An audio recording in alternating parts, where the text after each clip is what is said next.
It's time for Chai and Chat. Chai and Chat.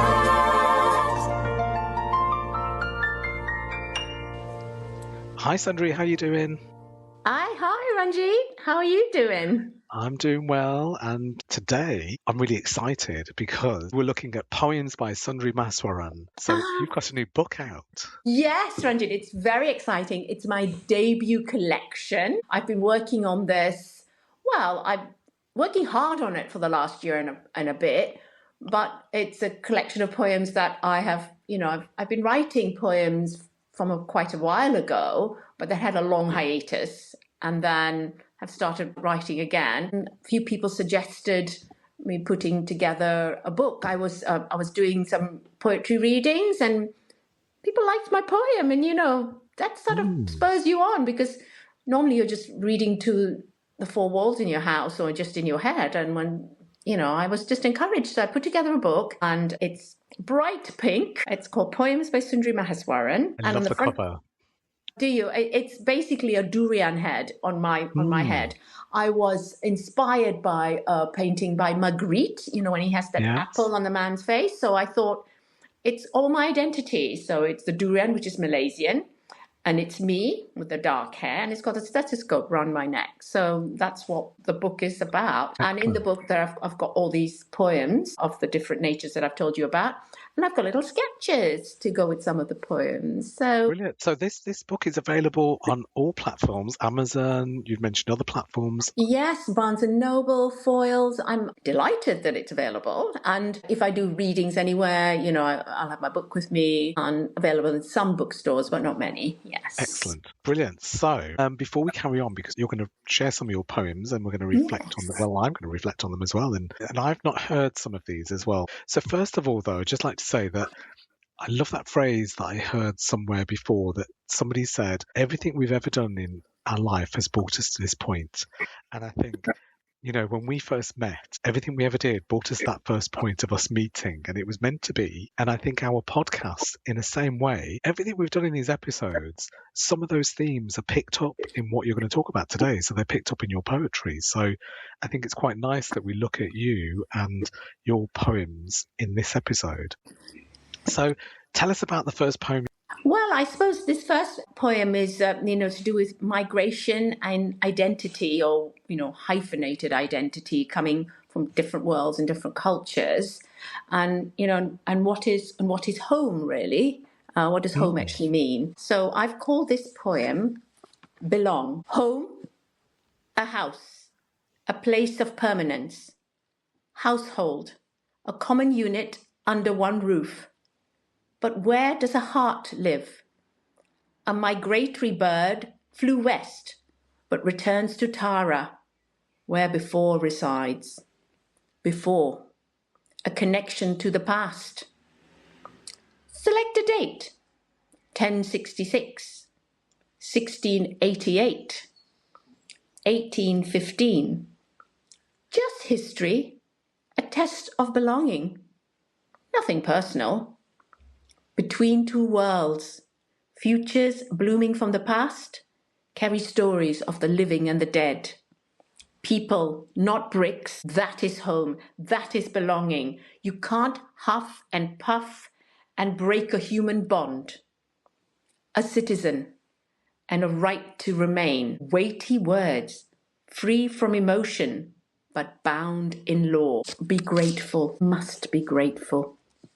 Out there, the shapeshifters, no country, no house, no status, searching, floating and hoping for humanity. Yes, that's the first poem. So I can tell that was a very comic poem. I'm only joking. It's very serious and very layered, as I said before, with poems. And I don't read many poems, but because I find them very complicated to actually write myself. So I admire people who can write poetry. And I think in that poem there's lots of thoughts that came to mind, things that you've already mentioned about your life and background. I think the thing I really loved as well in there was that thing around, people, not bricks, and that is home. And I think interesting, isn't it? It's like you can carry home with you wherever you are. And And something about free from emotion as well, that sort of came up as well. I think it is emotional, so I think it wasn't, for me, it wasn't free. I wanted to strip away the sort of definitions of belong, to reveal that true belonging is rooted in human connection, really. So that's what a lot of it is. And how when someone has moved away somewhere else, it doesn't mean they've lost that completely. And that's why a migratory bird flew west but returns to Tara. If you've ever read Gone with the Wind, that's Tara, where Scarlett O'Hara. She always goes back home. So home is back in Malaysia, but home is also here where the human connections are. And it's, that idea that belonging cannot be identified by just physical or administrative or legal structures or tests. The test is, that history test that people have to take. That's why I put those dates down. It's an internal state of mind that's carried through these sort of shared stories and human connections, really. And I think some of those lines, that line that I have, I must be grateful, is that there are some people who feel that internal pressure felt by migrants or those living in two different worlds to feel gratitude for a status they've been given. Some people have had that weight of displacement from where they've left, but still they don't quite belong anywhere. Do they belong to both places or do they belong nowhere? And I suppose then that last bit is just a little plea for universal humanity, is the bit at the end about people out there searching and searching. So it's covered a lot, really. It's a serious poem, but I might bring it to good. I love the dates because I can see when people are listening to it, they're going, do I know those dates? Do I know what happened in them? I wrote them down. 1688 and 1815. I was like, 1066 I get, but the others, I thought, what are they about? I think, 1066, obviously the Battle of Hastings, Anglo-Saxon and the Normans, and that changed the course of English history. 1866 is, I think, the Glorious or the English Revolution, the Glorious Revolution. The 1688, lovely. Okay. Even I'm getting my dates wrong. Yeah, 1688, yes. It's the revolution, it's the exile of James II and the accession to the throne of William and Mary. And of course, 1815 is the Great Battle of Waterloo. Okay. That's what that is. But these are sorts of dates that could come up in a test that people take. And so I just thought, just bring that in as well, really. So there's lots of elements to my poem. Yeah. Going back to one of those things you just mentioned about being grateful. And I was just thinking about people who come to this country in the UK who have migrated here and how they're made to feel that they should be grateful. But then I think about, British people who go to maybe Spain. Do they feel grateful that they're in Spain and how they're classed as expats, but people who come to this country are not classed as expats? It's interesting, isn't it? I mean, that's a whole other story that I think we can talk about on another day. And I think it'd be good to come back to this theme because you've got some other poems to talk about. I think your next poem was about childhood, wasn't it? About recall of childhood. Yes, I think obviously we had that whole episode where we talked about childhood, but this one in particular, I've written a couple of poems about my grandmother who was very central to my childhood, really, mine and my brother's. And my grandmother was somebody who only had primary school education, came to Malaysia from Jaffna in Sri Lanka when she was 15 or 16, and she was married to my grandfather. And she was the caretaker for all of us, really, as my mum and dad, pursued careers and provided economic security to the family. She provided this sort of maternal and, that sort of security to us children. And I wrote this with a bit of sadness, really. I don't think I appreciated it as much as I do now since I've had children. And sometimes when I think about when I was writing, I felt quite sad and a little bit tearful that I wish I'd told her all these things when I could have. And I don't know, there might be other people, identifying with that. I think there is that thing that, about telling people things whilst they're alive. And I always think there's always things, you're never going to tell everyone everything because there's always going to be things you want to tell them or things you remembered and things. Okay. Before I read the poem, there's some Malay in it and there's some Tamil in it, so I'm happy to translate it as well. Okay. Okay. It's called Amma. Siapa ni emak, as we say in the old country? Their names are many. So are the women. Mother in our mother tongue, grandmother in another tongue, fairy godmother to the brood, nurturing till the end. No off days, no free weekends or bank holidays, no rendezvous with G&T, no trips for coffee and cake.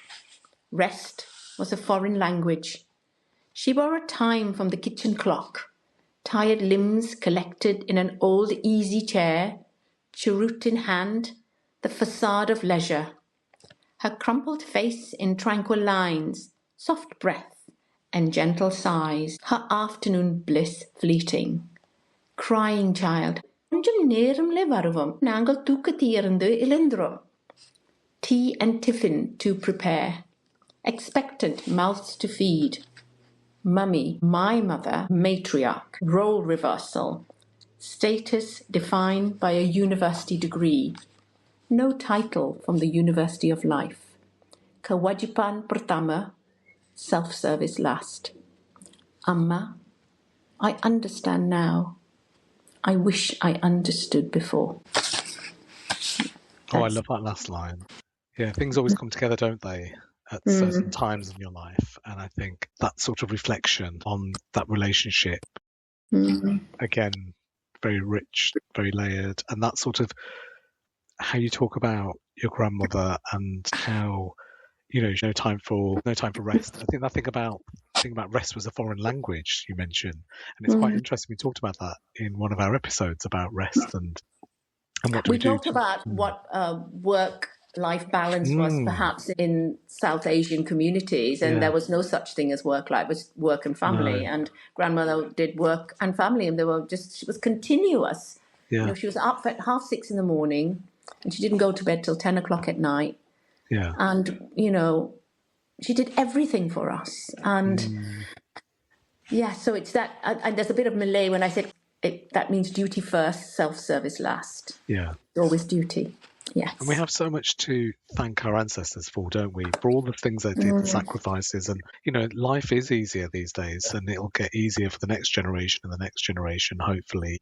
But yeah, it's interesting, isn't it, how that selfless service to support family and to develop that's lovely. I really like that one, and I like the bits of, is it Tamil? Did you say? Yeah. So there's some Malay in it. The first and one, but the other bit's Tamil. Yes, yes. I don't know whether it sounds different to you. It sounds very different to me, both languages. But if you're not familiar with the languages, they might sound similar. I don't know. Yes. Yes. Yeah, no, there was a difference between them. I could hear something. I think Tamil is a bit more sing-songy, and Malay is a very beautiful language, but not as sing-songy as Tamil, I think. Okay. And the idea that I wanted to say about mentioning my mum in there, because my mum was obviously a high-flying obs and gynae specialist. So that was the whole thing about her status was defined by a university degree. And there's no title from the University of Life, which is what my grandmother carried. And that idea of mums who stay at home, it's meant to be, I don't know, perhaps we recognize that a little bit now, but the idea is that's your job. You stay at home, you're not going to get any recognition for it. So I just wanted to just have a little play with those words as well, with those sort of phrases. That's really important, isn't it, about that sort of recognition that people get. Like you say, it can either come through a qualification, a job role, but often people whose jobs are looking after family, caring responsibilities, that's equally important, and people forget. I mean, you and I both have, we both still have very senior, high-powered jobs, and, almost defines us, but actually there's lots to us that isn't just about the work. It's other things like you as a mother, me as a carer to my little dog Susie. I'm joking. I think there's all those things of that we're multifaceted. So you care for your mum and your work, of course. Yes. You take care of your mum and you. So there's all those take other things that you do. Yeah. Yes. Of course. I did say the other thing I was going to be talking about is food, because we love food in Malaysia. So again, Cool. I'll read you a couple of poems on food. Again, there's some Malay in these poems and Manglish, the way Malaysians speak English. So the first poem is Durian Talk. Now, it is Durian Talk that's opened my ability to have written this book. So it's a poem that's very dear to me. So do you know what a durian is, Ranjit? Is that the fruit that smells really bad? Yeah, yes, it is the fruit that I'd love divides to try people. one. It's Marmite. You love it or you hate it. It's a very tropical fruit. It's very, very popular in the Far East and Southeast Asia. But it is something that we're crazy about it. I love it or hate it. So, and that's the front cover of my page as well. It's my psychedelic durian. So I'll read this to you. I hope you enjoy it. So it's called Durian Talk. Durian talk is everywhere. On the streets, it's in the air. WhatsApp, Insta, TikTok too. The talk is feverish, on the verge of mabuk. Tell me, what else do we all do? The fruiting season is evermore. Kita bercakap durian like it's flying out the door. Durian markets, durian stalls, in an old car boot and a rattan basket tied to a bicycle bar. The king of fruit is revered, and our pursuit knows no bounds. You know, I traveled all the way to Tanjong Malim for my supply. Brother, that's nothing. I drove to the Thai border this morning. Kampong, Golden Phoenix, Red Prawn, and Black Pearl too. Are we chasing a dragon or a jewel that fell out of an oyster's wagon? D13, D24, D101. But what about EXO, That, my dear, is a Napoleon solo.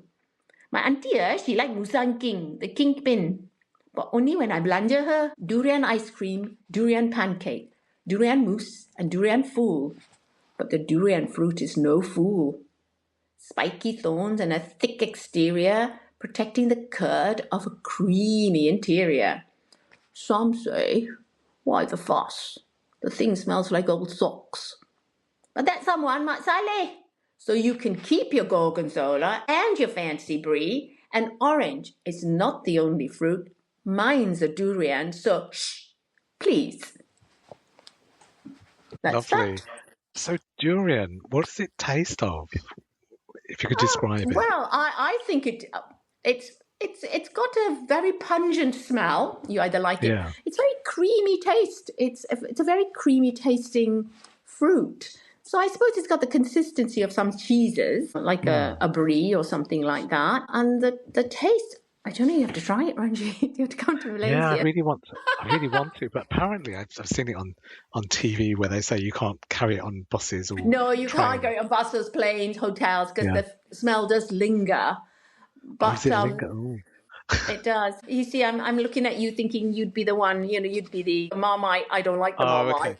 I mean, think you might be there. I quite like strong cheese, but I don't like the smell of it. So I can eat it, but if, for example, somebody tells me food in a way that puts me off, then I can't eat it. So I don't smell food actually. Sometimes the smell of food puts me off the food. So I like, people smell food first. And some things can smell horrible, but taste really nice. So I think, no, I'm not going to smell it. I'd rather eat it. You'd rather eat it. Okay. Yeah. So I think for that, I'd probably have a peg on my nose and then try it. So I think a lot of people do come to Malaysia and do want to try it. I've had people try it and think, oh, it's not bad. And some people, their first mouthful go, whereas I love it. Well, one of my brothers doesn't quite like it, maybe. He might have an argument with me going, if it's like vegan cheese, then forget it. I'm not trying it. Well, you and I will have to try vegan cheese together for me to tell you it's anything like durian. We'll have I to do think it won't be. We'll have to do it on a podcast. I'll tell you something. Yeah, I'm not going to try it again. I've tried it. Never again. I've tried different ones. I think I'll read another poem on food, but this one is something on noodles because you quite like noodles. I asked you whether you'd like a poem on noodles or rice, and you went noodles because I've got one on rice as well. So this dish is called char kway teow, which is very famous in Malaysia. So it's called Noodle War. Singapore char kway teow, all black one lah. The original is Malaysian. But which one better? My auntie say Penang, my uncle say KL, my Singapore cousin still say Hill Street. Must be charcoal fire. Otherwise, waste of time. Hours spent on the best kway teow stall debate. We live to eat. Of that, there is no debate. Cooked over an intense flame, marrying the joyous flavours of flat rice noodles, minced garlic, shrimp, cockles, egg, and silken magic. A family sauce so secret, I dare you to ask. Wizened chef in a good morning singlet, fighting the fire, manic stirring, precision wok action, sudden craving. You Malaysians, you sure love to eat. Why you jealous, Wana? Lovely. So, I do like noodle. I think you love char kway teow. I've not tried that It kind of evokes either. the whole thing of street food, really. That's the whole thing. Yes. And is it spicy? Is it? I think it can be spicy. You can ask them, to your taste, as they say, more chili, yes chili. You want the shrimp, you don't want the shrimp. And that's the whole thing. It's the nightlife when you go out and you order these things, and they got the fire burning, the sparks are flying, and it's got that big wok action, and it's hot and it's steamy, and it's KL and it's wonderful. But there's a whole thing about people have these debates on where they think the best noodle is from. Because we love to eat, and there's big competitions between friends and family. I'll take you to my stall. My man makes the best noodles. Let's compare it with yours. It's a big sort of challenge that people have. Yeah. Is that the same here in the UK? Do people go on about where's the best fish and chips? Amazing. Our street food scene is amazing in Malaysia. Yeah, the Indians are the same when they talk about, where's the best place to get, Indian food, like in India, so they talk about different dishes. So I can relate to it, but people aren't as passionate, I think, about it here. Do you know what I mean? Because I think food is more readily available in different places. I guess that's probably what it is. And over there, you have more independence, I guess, independent stores. So yes, a lot of stalls. I mean, people live on very, small sort of income, so these people are running stalls. And in Malaysia, in the cities and bigger towns, you can eat any time of the day, any time. And the cuisines are multiple cultural cuisines that we can get. Malaysian food, I will say, is probably, I'm a Malaysian, it's the most delicious in the world. So that's what I love doing when I go on holiday. For me, it's about food. So I'm making a mental note of all these things. So I want to have noodles, then try durian afterwards. Oh, yes, probably best that way. Otherwise, in your case, you might be put off the noodles after trying the durian. You might not want to eat anything. Oh no! So it lingers in your mouth as well. The taste of it. Of course, it does. And gosh, you might be as well. Oh, it sounds lovely. So things to look forward to. Anyway, now we're rushing through these poems. Yes, I've got the last one. Yeah. Yes, I thought this one again is on the imagery and it's the cut and thrust of life in KL. So it's called moving through a modern city really, and it's about someone who's come home and is going in a taxi and the things that they're seeing. So it's called Taxi 1999. Taxi, KL please, Sit back, feet down, smell of gasoline, old plastic rubber mats, faded Newsweek magazines, chugging, churning, hooting, honking, swerving, snaking, Toyota engine. Jolt up, sit up. Oi, mana meter? Pakai meter lah, encik. That's better. Encik taxi. Long time I not been to KL. The buildings today look like concrete hell. Wait, slow down. That one famous Colosseum Cafe. Crumbling facade, moth-eaten walls, same old waiters, faded overalls. Black pepper steak, cheap ice cream. In the age of Japanese cuisine. Why so long, encik? Traffic jam, Itu, miss, KL overground underground. A giant monstrosity. A dancing dragon on permanent suspension. Hoi takut lah, encik. Being under floating concrete, not my idea of city sightseeing. Wah, luas terbentang the Selangor Club Padang. Merdeka! But I still see some orang putih walking on our lawn. Berhenti di sini. Time to alight. Petaling Street Market for the cheap designer bites. Coins jingle, coins jangle, looking for loose change. What, you saying, Cik Taxi? You want me to pay you in Singapore dollar? Alamak, kenapa? Malaysian ringgit, legal tender. Excellent. I think what I like about that is because it's quite fast paced, and I could sense that for me it was that sort of taxi journey, the different sights, the different sounds, the things that are happening, I think, taxi like it's 1999 is what came to mind. It's Fast and Furious. Yeah, it is. I mean, there's lots of elements in Malay that, somebody who would understand Malay, or we had time to talk about it, it's that idea the overground trains, and those are new for, somebody who's not seen them before, has gone back. And then the Coliseum Cafe is very famous in KL. It was one of the long-standing cafes, was very famous in the 70s, still serving the same old food. And then the idea of the Selangor Club, that's where we had our independence ceremony. And so Merdeka means independence, and the line that, but I still see some old colonial people walking on our lawn. So a little bit of politics in there.